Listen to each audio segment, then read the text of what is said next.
What up, my people, and welcome back to another episode of Loud AF.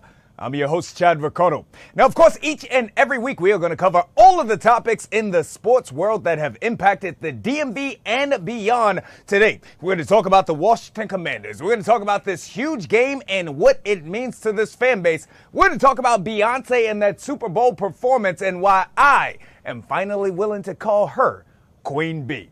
We're also going to talk about Lamar Jackson breaking the all-time rushing record for quarterbacks in the NFL. And not just that, but his impact on the way that quarterback position is played from here on and hence forevermore. And we're also going to get into New Year's resolutions, seeing as that the new year is going to begin next week. But like we said, this conversation has to begin and end with the Washington Commanders. Huge game going down on Sunday at Northwest Stadium in primetime as the Washington Commanders play host to the Atlanta Falcons. Here's the deal for all Commanders fans: win and you are in the playoffs. Now, that might be a little bit old hat for some organizations out there, but if you've been a part of this organization, more importantly, a fan of this organization for the last 20 to 25 years, you know how important it is for this team to get back to a place of prosperity, and they have that chance coming up on Sunday night. The last time that this team was in the playoffs was in 2020. That was a team led by Mr. Heineke out there at quarterback. Went down to Tampa Bay in what was a bit of a dream season, and a team that didn't expect much, didn't do a whole hell of a lot out there on the football field, still backed their way into the playoffs. Went down there to Tampa and got beat up on by the Buccaneers. But this team, though, this team feels a little different. This team isn't backing up into nowhere. This is a squad that has won 3 consecutive games, including knocking off the Philadelphia Eagles, who were at that point the hottest team in the NFL. Came on in here to Northwest Stadium, having won 10 games in a row. They might have flown down here through 95 South, but they limped back up to the city of brotherly love because we sent them back up there packing with that dramatic last-second victory by Jaden Daniels. So now this week, got a whole nother challenge, bro. You got the Atlanta Falcons. Now, yes, they've got Michael Penix Jr. at quarterback. Yes, they are fighting for their playoff lives as well. But let me tell you, this is a Falcons team that is super talented, a team that's got weapons all over the field, a team that's got a defense that's been playing better as of late, a team that could come up here and spoil all the fun for our Washington Commanders and our Washington Commanders fans. That is why this is a huge matchup and why you should be prepared to support this team. I've been out in Ashburn at Commanders practice facility all week, listening to the coaches, listening to the players, taking a pulse for the people. Here's one of my reports from earlier this week on Jaden Daniels and why he needs more than just his own superpowers for the Commanders to pull off the victory this week. Check it out. That's right, guys. And this is not breaking news, but Jaden Daniels has been nothing short of a superhero. But in order for this Washington Commanders team to be at their full strength, they had to find a way to get this rushing attack back on track. I think just a little bit too much paralysis by overanalysis. You know, if you're going to make a mistake, we got to make it full speed. It's the picture is going to change. Defense is going to do different things, show different fronts. But I feel like there's some hesitation. We've got a bunch of smart guys up there that have done a great job sorting things out. But I feel like we're not just firing and we're kind of waiting at this point. Now, in recent weeks, the Commanders have struggled on the ground as a team. And more specifically, Brian Robinson Jr. has found it challenging to get on track. In last week's win over the Philadelphia Eagles, Robinson had just 24 yards on 10 carries and fumbled the ball twice.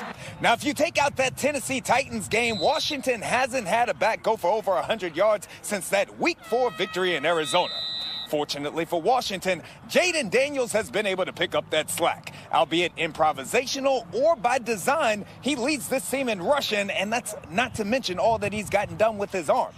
That said, in a big game hosting Atlanta, Cliff Kingsbury wants Jaden to know he don't got to be Superman.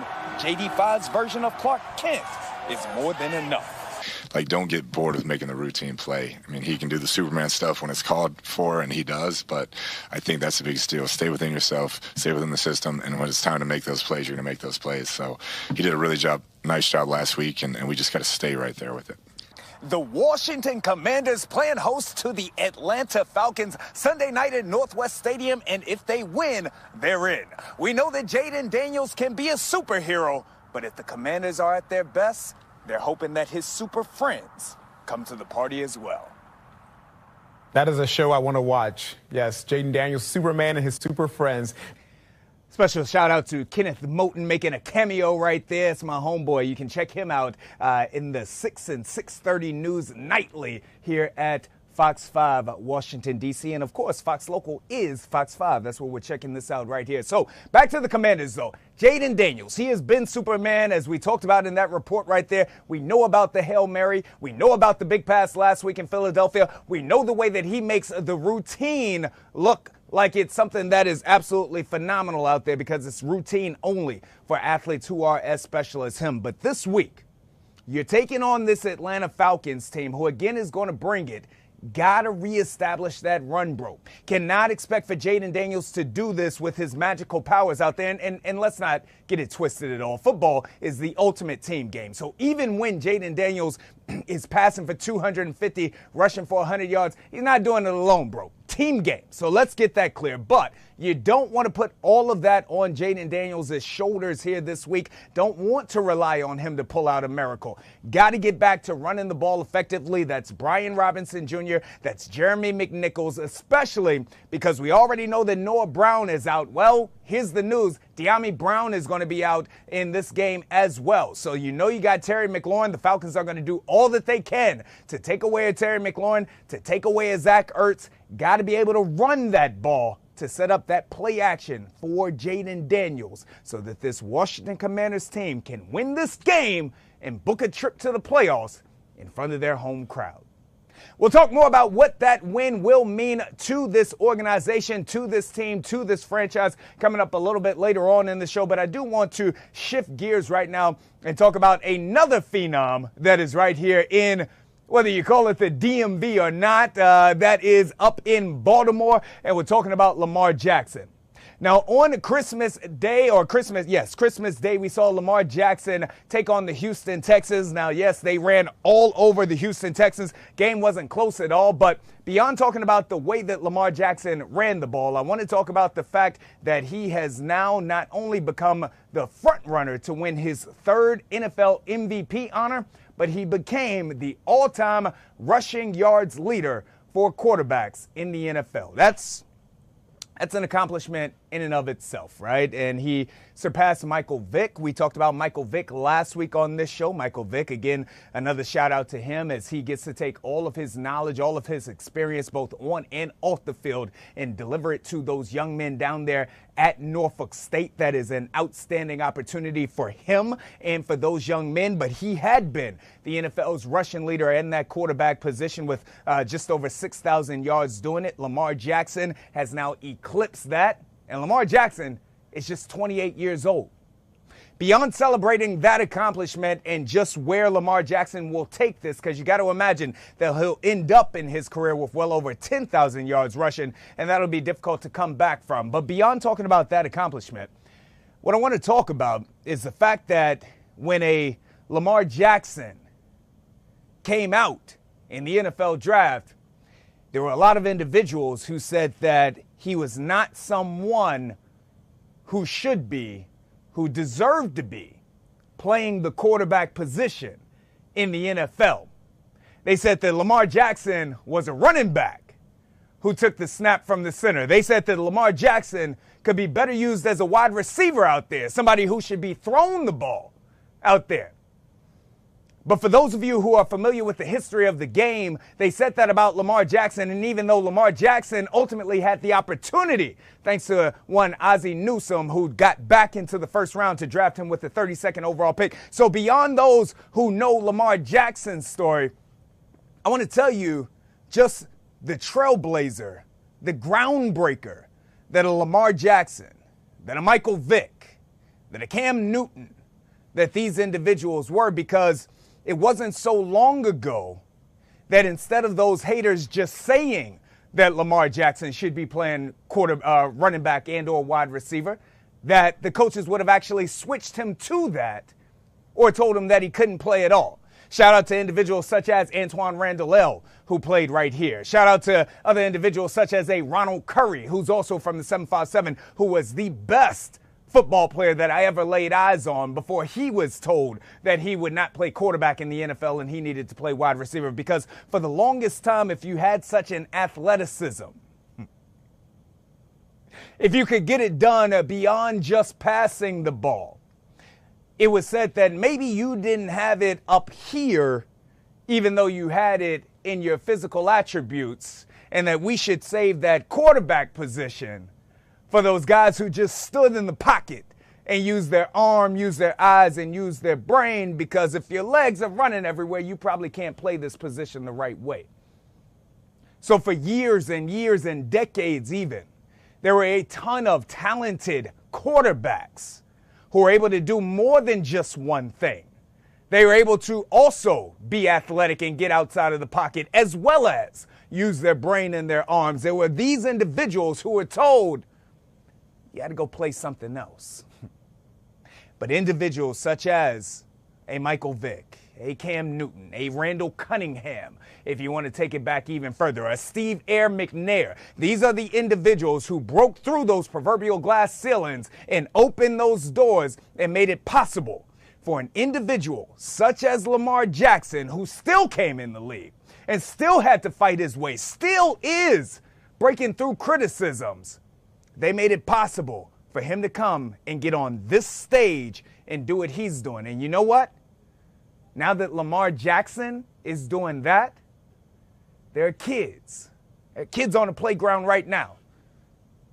There are kids on the football field right now who are saying, I can do this too. And not only can I do it, not only can I play quarterback, but I can play this position the way that God has given me the ability to play this position. That is with my brain, with my arms, with my eyes, and with my feet and legs. What Lamar Jackson is doing right now is amazing for himself. It's amazing for the Baltimore Ravens, and I hope that they continue to go on and go strong and potentially go on a Super Bowl run. And if they do, Fox 5 will be there in New Orleans tracking down my main man, LJ8. But for everything that he's doing right now for himself, he is also blazing a mighty trail for the kids out there that are watching right now and that are coming up and who now also know that they will have the potential to use all of their tools as well without being told that they need to go and be a wide receiver and go and be in a running back. It's truly phenomenal when you take a look at the NFL now and you see all of the quarterbacks out here, the offenses that are designed nowadays. That statuesque quarterback doesn't very often even have a job anymore. The guys that you used to think of as being the prototype for a quarterback, with your Peyton Mannings and with your Tom Bradys and all of those likes who stood in that pocket and didn't move around, those guys, no matter how great that they might be, finding a hard time getting a job. And trust me, that's no disrespect to the greatest of the greats, because if you're great, your greatness will make a way for you. But for the most part, if you can't move back there anymore, nowadays, the game is passing you by, which is ironic because the individuals who were first doing that were told that they had to go play a different position. Shout out to the NFL for their growth and their evolution. Shout out to those individuals, the Cunninghams, the McNairs, and I'm missing out on a ton of them, the Cam Newtons, who weren't initially accepted, but who made a way for individuals such as Lamar Jackson, who is blazing a trail for everyone who will come after them after that. All right, now, we know that Lamar Jackson, that they beat up on the Houston Texans down there. One of the other things, the big parts of that game, they actually called this the Beyonce Bowl, right? And I despised the fact that they were calling it the Beyonce Bowl because it wasn't the Beyonce Bowl. It was a football game. It was a football game on Christmas. It was a football game that brought in some 22 to 24 million eyes on this game. And I am a sports guy, so I like to say that they brought in all of these eyes. The NBA, by the way, brought in just over 5 million. So LeBron James said that the NBA still owns Christmas. Well, the numbers say differently, LeBron, and I love you. I'm a Laker fan, but you got to go with what the numbers say, and the numbers say that the NFL owned Christmas this year. But back to this Beyonce Bowl. I said previously, this is not the Beyonce Bowl. I absolutely despise when they bring in entertainment. We saw it last year with Taylor Swift and, Taylor Swift and the Kansas City Chiefs. I'm like, that's not Taylor Swift's boyfriend. That's Travis Kelce. He's one of the best tight ends to ever play the game of football. Don't you ever mention him as Taylor Swift's boyfriend. But I digress. Because what this does is it broadens that horizon and it brings additional fans into the game, brings additional eyes in this. So as much as I didn't want to hear about the Beyonce Bowl, it did bring added individuals to the television screens to take in Lamar Jackson and the Baltimore Ravens running all over the Houston Texans. And it also gave me a chance to eat that proverbial crow, because as much as I've been talking about the fact that the NFL does not need to market these pop stars, I've also said that Beyonce was not everything that everybody else boned her up to be up until this point.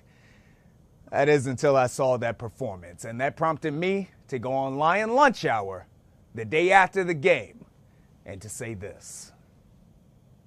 I'm going to look directly into this camera. I'll tell you why. Okay. On this show for years, I have been downplaying Beyonce. On this show, I have said that Beyonce was overrated. On this very show, I have said that people give Beyonce too much credit, more credit than she deserves. I've said that. I told the Beehive to come at me. But after yesterday, I need to eat my crow after yesterday, because I watched that halftime show. Makia and Beyonce was amazing. It was amazing. I mean, from start to finish. To finish. I want to apologize to Sean Corey Carter. I want to apologize to the Beehive. I want to apologize to Queen Beyonce, because that's what I'm announcing you from here on out. But let me ask you, because Queen Bey has always been a queen in his show in my opinion. So what even led you to even think that beforehand? Maybe ignorance. Maybe ignorance. Have you seen her perform? I mean, what was it before that? Have you ever just watched? Yeah. Okay. Probably not. Okay. Probably not this. Like. See, this is the beauty when sports and entertainment come together. Because you take sports guys such as myself, you have me sitting there to actually take the time to appreciate what a show that was. Oh, 100%. What a show that was. What a show indeed. The Beyonce Bowl, again, the show, still a sports guy. The show was Lamar Jackson and the Baltimore Ravens running over C.J. Stroud and the Houston Texans. But that halftime show by Beyonce was absolutely phenomenal. I mean, she not only did it, the staging, the production, the cinematography, everything about that show, the performance was otherworldly. And as I just alluded to there, it had me to take a pause right here as a sports guy and say, man, like, she really is that amazing of a performer.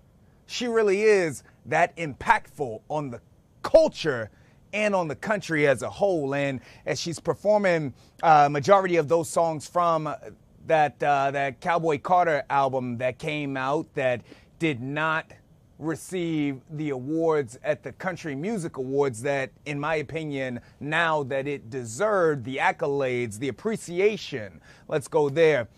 We saw her bring out Post Malone's. We saw her bring out Shabuzi. We saw her bring out myriad other individuals that had been featured on this album that were expanding what it is and the way that we define country music. And I think that in that regard, that's when you look at an individual like Beyonce who can say, hey, I've gotten it done in this pop world. I've gotten it done in this hip hop world. And now I'm coming over into this other world. And I'm expanding what it means to be this. There's not a lot of individuals that can do that, bro. There are individuals who can step in to a certain wardrobe that's already picked out for them and that can fit into the crowd. And then at times they can be exalted because the people who behind the scenes want for them to be exalted. But there's not a lot of individuals who are so big, who are so grandiose, who are so talented, who are so impactful that they can take what they've already built and they can step over into a different lane and they can bring the whole house with them. And that's what Beyonce did. Again, like Lamar Jackson, carving out her own complete world there, and not only taking her, but bringing other individuals with her. That's what we saw her do with her last album. That's what we've seen her do with that performance in the Beyonce Bowl on Christmas Day. And ultimately, that's what she's done with her entire career. So I said it there, and I'll say it again. I owe an apology to Sean Corey Carter. I'm a huge fan of Jay-Z. I owe an apology to the Beehive, and I owe an apology to Queen Bee, who is better known as Beyonce Knowles, because yes, you have had that impact. I mean, I'm not ready to necessarily put that career over Michael Jackson, over Prince, over, a couple of other individuals such as that. Not ready to go there yet. But the good thing is that you've still got years to do it. And as opposed to comparing you to other individuals, which is what we happen to do as a culture, what I am going to do is I'm going to appreciate what it is that you've done already. And I am going to look forward to everything else that you are going to become. Thank you, Beyonce, for continuing to expand the globe and to expand the conversation on not only what you are, but what we are, and what is country music, and what is music as a total. Thank you very much. All right, so at the time that we're filming this, this is Saturday morning. That, of course, means that before we meet again, New Year's Eve, New Year's Day will have come and passed, and that means that it's popular at this point in time to talk about New Year's resolutions. New Year's resolutions, what is this? This is a point in time in which individuals, they come up and they say, man, I have been finding it difficult to do this, that, and the other for all of my life, but on January the 1st, I am going to make a change.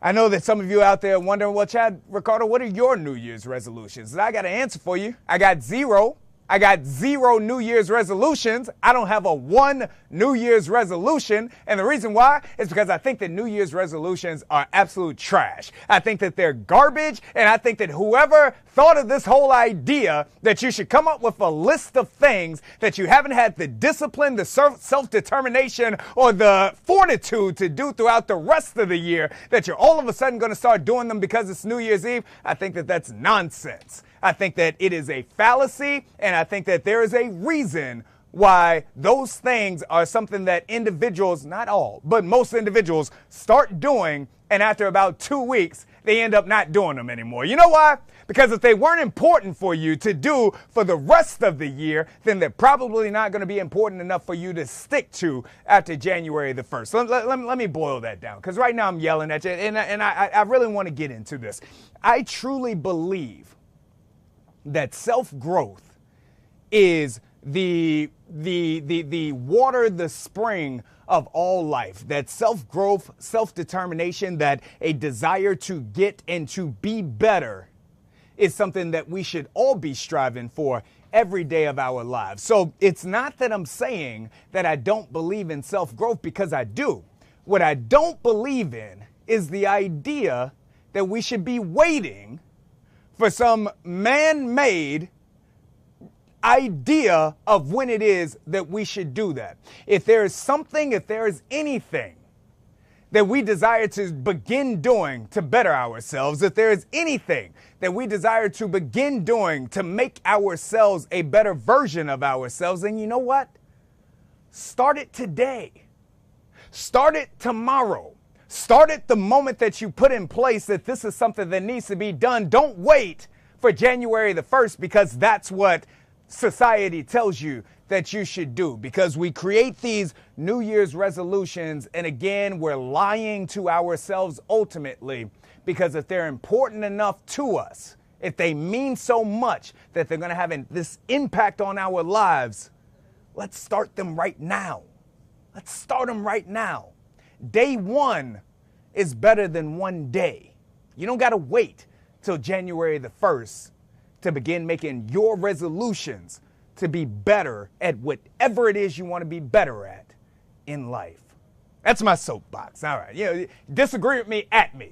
We didn't have that conversation. That's just how I feel about it. All right. I told you that we would get back to the Washington Commanders, and let's do that right now. Again, a huge game going down Sunday at Northwest Stadium. Primetime game as the Commanders host the Atlanta Falcons. This is what has to happen for the Commanders to win the game. I'm going to give you my keys to the game. Be sure to tune in to Fox 5 tomorrow morning at our news broadcast to be able to hear my keys to the game and go inside the huddle for as we really break down how the Washington Commanders are going to win this game. But another great aspect of this is what has been the fan support for the Commanders all season long as they have come back out and they have loved this team through all of the dark times, and now they have an opportunity to celebrate with them if the Commanders can book this ticket to the playoffs Sunday night against the Atlanta Falcons. I had a chance to go out in the streets and talk to the fans, and here's what they had to say about what this would mean to them.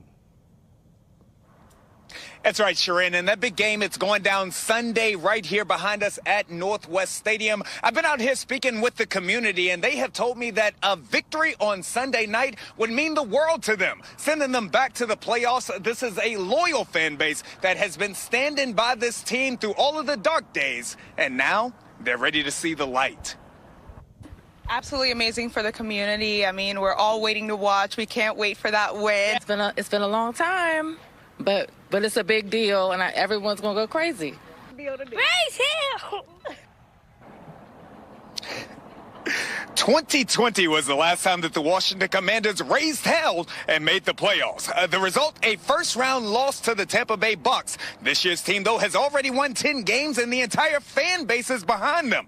That includes Commanders superfan Road Warrior, a man of the people who attends all games and has even spent time with Jaden Daniels and managing partner Josh Harris. And now, introducing the man, the myth, the legend himself, Road Warrior, joining us live. Road Warrior, big game going down again right there on Sunday night. What will it mean to the people for the Commanders to go back to the playoffs? It means a lot. Yeah, man. Just going back to the playoffs. Yeah. The community. That's right. The loyalty, the vibe. We've been here since day one. Now we here. We here now. And speaking of being here, Road Warrior, I understand that you get out here with the people and you got some victory celebrations out here. Can you give us just a little taste of that? Man, look. This celebration right here this weekend, yeah. I got this for this weekend after the game. Okay. This one right here. But right. This right here, yes. I'm going to show you how we going to celebrate. We going to show how we celebrate on Sunday night with the victory, sending this team to the playoffs with the Road Warrior. He come back just for a second as he did a great job popping them bottles of champagne and really putting on for the people. But is what the Washington Commanders fans are going to look for on Sunday night with the victory against the Atlanta Falcons, sending this team and this franchise back to the playoffs. Thank you, Road Warrior. I love to hear it. Say some of that champagne, though, Chad. At road games, if we're not at those road games, Philadelphia, the New York Giants, etc., then we're out there with the people as they watch the games. And truly this year, with my pulse on the people, I've had, or taken the pulse of the people, I've had an opportunity to see just what this team means to this community. I have seen this team unite the community because for those 4 or 5 hours, a little bit of time before the game and 3 hours of the game, for that time, political affiliation doesn't matter. At that point in time, race, religions, backgrounds don't matter. No other beliefs matter in the sense that they don't separate us. What matters is this love and commonality for being a Washington Commanders fan and the joy that this team brings to the community when they're doing well. We started at the top of the show talking about the fact that for some 20 to 25 years, this organization has in many ways been in disarray, but what they've been able to give back to the people this year has been something truly, truly special. The breakdown of it is this weekend on Sunday night at the Washington Commanders when they're in, and that is at Northwest Stadium, and we will have tens of thousands of people rocking and celebrating along if they are able to do that. And if you're at the game, be sure to find me because we'll put you on the news afterwards. It'll be special. The good news is, though, is that another way that the Commanders can get in is if Tampa Bay loses prior in the day, they'll automatically be in. But if Tampa Bay wins, Commanders lose next Sunday, it's in Dallas. Win that game and you're in. We don't want to go to Dallas, though. We want to win this game right here in Northwest Stadium and send all of the fans home happy and give them what they've been hoping for all holidays and really for 20 to 25 years. On that note, I do want to wish everybody a happy new. He just wants this statement. He just wants your